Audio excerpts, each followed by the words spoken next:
بچے بھی جو ہیں ان کی یونین کاؤنسل میں کم سے کم رجسٹریشن ہے.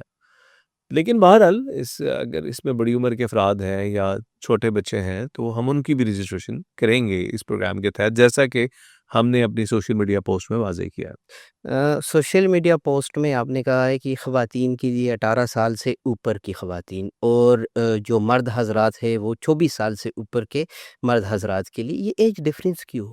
اچھا، مرد جو ہیں وہ اپنے جو گھر سے باہر کے معاملات ہیں ان میں بہت حد تک انڈیپینڈنٹ ہوتے ہیں، اور وہ یہ نہیں بہانہ کر سکتے کہ جی وہ مجھے گھر والوں نے نہیں چھوڑا. تو 18 سال سے ہم نے یعنی کہ جو بلوغت کی عمر ہے وہیں سے خواتین کی رجسٹریشن کا جو ہے وہ کھول دیا ہے بغیر اس کے. مردوں کے لیے ہم نے تھوڑا سا اس کے اندر ایک مارجن رکھا ہے، اور اس کو ہم تھوڑا سا اس نگاہ سے بھی دیکھیں گے کہ اپنے معاملات میں خود مختار ہونے کے بعد بھی 18 سال کی عمر میں آپ مطلب کم سے کم آپ ایک بالغ شہری کہلاتے ہیں، چلیں اگر آپ نے شناختی کارڈ نہیں بھی بنایا ہوا. تو یہ 5-6 سال گزر جانے کے بعد بھی آپ کو یونین کاؤنسل کی رجسٹریشن کا بھی خیال نہیں ہے اور نادرہ کی رجسٹریشن کا بھی خیال نہیں ہے. تو اس لیے ہم نے اس کو یہ دیکھتے ہوئے کہ مردوں کے اوپر جو ہے کہ ان کو ٹھیک ہے ذمہ داری کا بوجھ بھی زیادہ ہوتا ہے، لیکن ایک طرح کی اٹانومی، ایک خود مختاری بھی زیادہ ہوتی ہے ان کے لیے، تو ان کے لیے ایج کی عمر جو ہے وہ زیادہ رکھی گئی ہے. اچھا شہباز صاحب، جو 18 سال سے اوپر کی شادی شدہ خواتین ہیں ان کے لیے کیا کیا شرائط ہے اور کیا کیا کاغذات چاہیے ہوتے ہیں؟ جو خواتین شادی شدہ ہیں ان کے پاس سب سے پہلی جو ریکوائرمنٹ ہے کہ ان کا نکاح نامہ ہونا ضروری ہے، اور نکاح نامہ جو ہے یہ لوکل گورنمنٹ کا جاری کردہ نکاح نامہ اس سے مراد ہے. جی. اچھا، دوسری بات یہ ہے کہ والدین میں سے کسی ایک کا ہونا اور شوہر کا ہونا بائیو میٹرک تصدیق کے لیے ضروری ہے. یعنی کہ ان کی جو بائیو میٹرک تصدیق ہے وہ والدین میں سے کسی ایک نے کرنی ہے، ماں بھی آ سکتی ہے، باپ بھی آ سکتا ہے، اور شوہر نے بھی کرنی ہے. جب شوہر تصدیق کرے گا تو ایک طرف تو وہ ان کی لیے ایک ٹیسٹر بھی ہو سکتا ہے جو کہ ویسے بھی شوہر ویریفائی کر سکتا ہے اپنی خاتون کو، لیکن ساتھ ہی ساتھ یہ بات بھی تصدیق ہو جائے گی کہ یہ ان کی میرج بھی شوہر کی اس کے اندر بائیو میٹرک شامل ہے، اس کی تصدیق شامل ہے کہ میں یہ اقرار کرتا ہوں کہ یہ میری بیوی ہے. تو یہ دو چیزیں اگر یعنی کہ دو ویریفائرز اور اگر ایک ادر ڈاکیومنٹ آپ کے پاس موجود ہے نکاح کا تو خاتون کا اندراج کیا جائے گا. اور اگر کوئی ایسا اسپیسیفک کیس ہو جس میں والدین اور شوہر تینوں ڈیزیزڈ ہو تو پھر اس اگر ایسے کا کوئی کیا بہت ہوگا؟ اسپیسیفک کیس ہوا تو اس میں پھر جو ہے نا ہمارا جو آفس انچارج ہے اس کو اس کا ایویڈنس پریزنٹ کرنا ہوگا کہ جی والدین بھی وفات پا چکے ہیں، شوہر بھی وفات پا چکے ہیں، تو یہ میرے پاس ایویڈنس ہے. اس بات کا ثبوتی زبانی طور پہ آپ کی بات نہیں تسلیم کی جائے گی.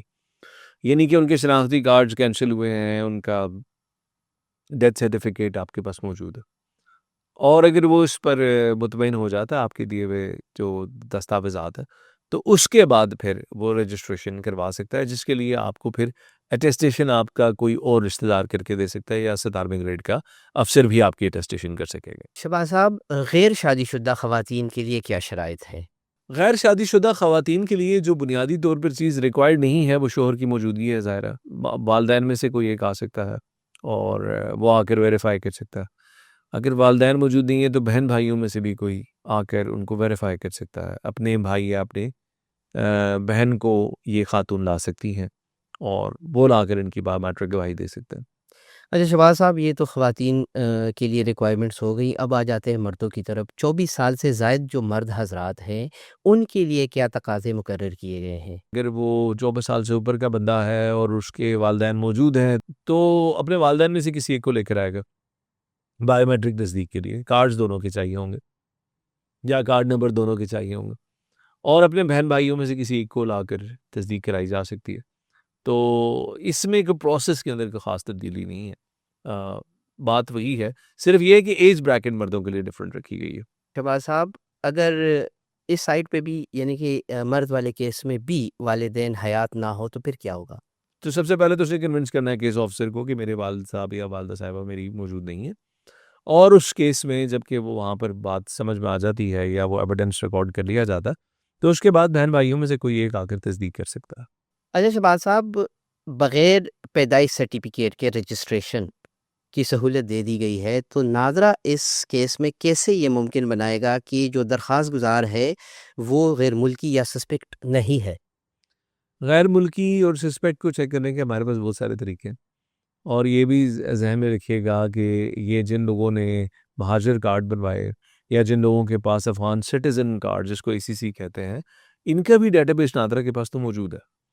تو جب یہ اپنے والدین کو یا بہن بھائیوں کو لے کر آئے گا بایومیٹرک کے لیے، تو ہمیں یہ چیک کرنے میں زیادہ کوئی دقت نہیں ہوتی، کوئی تکلیف نہیں ہوتی، بڑا آسان ہے ہمارے لیے اس کے فیملی بیک گراؤنڈ کو چیک کر لینا۔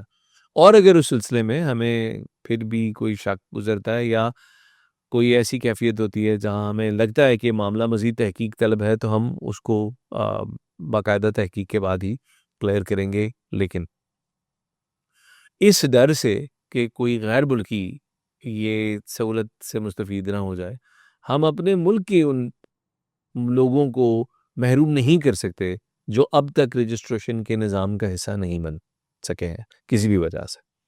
تو ہمارے پاس کاؤنٹر بیلنس کے کاؤنٹر بیس کافی سارے ہیں، چیک کرنے کے کافی سارے طریقے ہیں اور اس میں چیک کیا جا سکتا صاحب آخر میں یہ بتائیں کہ یہ جو رجسٹریشن کے حوالے سے سہولیات لائی جا رہی ہیں، تو اس کے علاوہ بھی مزید کچھ پلاننگز ہیں جو فیوچر میں آپ لائیں گے؟ دیکھیں، ایسے تمام افراد جو رجسٹریشن کے نظام کا حصہ نہیں بن سکے، ان کے لیے ادارہ فکر مند ہے، ان کے لیے حکومت فکر مند ہے، کیونکہ وہ لوگ کسی قسم کی بھی سہولت حکومت سے حاصل نہیں کر سکتے۔ تو ان کے لیے بھی یہ سہولیات مزید مستفید، جس سے وہ مستفید ہو سکیں، ایسی سہولیات لائی جائیں گی۔ اور ساتھ ہی ساتھ جو لوگ آلریڈی اپنے ڈاکیومنٹس کے اوپر یعنی انہوں نے رجسٹریشن کرائی ہے لیکن ان کے ڈاکیومنٹس اپڈیٹڈ نہیں ہیں، ان کے لیے بھی ہم مزید اس طرح کی سہولیات لانا چاہتے ہیں کہ بغیر کسی قطار میں لگے، بغیر کسی رش کا شکار ہوئے، وہ نادرا کی سہولیات سے مستفید ہو سکیں۔ بہت بڑی تعداد تو پاک آئیڈینٹی اپلیکیشن کا استعمال کر ہی رہی ہے، لیکن اب ہم نے ای سہولت کی جو فرنچائز ہیں، جو کہ آپ کی گلی محلے کی قریب کی کوئی دکان بھی ہو سکتی ہے، ان پر بھی بہت سی سہولیات دینے کا سلسلہ شروع کیا ہے، جس پہ انشاءاللہ ہم آپ کے اگلے پوڈ کاسٹ میں گفتگو کریں گے۔ شہباز صاحب، پروگرام میں شرکت کے لیے بہت شکریہ۔ ناظرین، یہ تھا ہمارا آج کا ناظرہ پوڈ کاسٹ۔ امید کرتے ہیں کہ اس پوڈ کاسٹ سے آپ کو نہایت اہم معلومات مل چکے ہوں گے۔ پھر بھی اگر آپ کے ذہنوں میں کچھ سوالات ہیں تو اس پوڈ کاسٹ کے نیچے کمنٹ سیکشن میں اور ہمارے دیگر سوشل میڈیا پلیٹ فارم پر آپ ہمیں پوچھ سکتے ہیں۔ ہم آپ کے ہر سوال کا جواب دینے کی کوشش کریں گے۔ امید کرتے ہیں کہ آج کا پروگرام آپ کو پسند آیا ہوگا۔ اجازت چاہتے ہیں، اللہ حافظ۔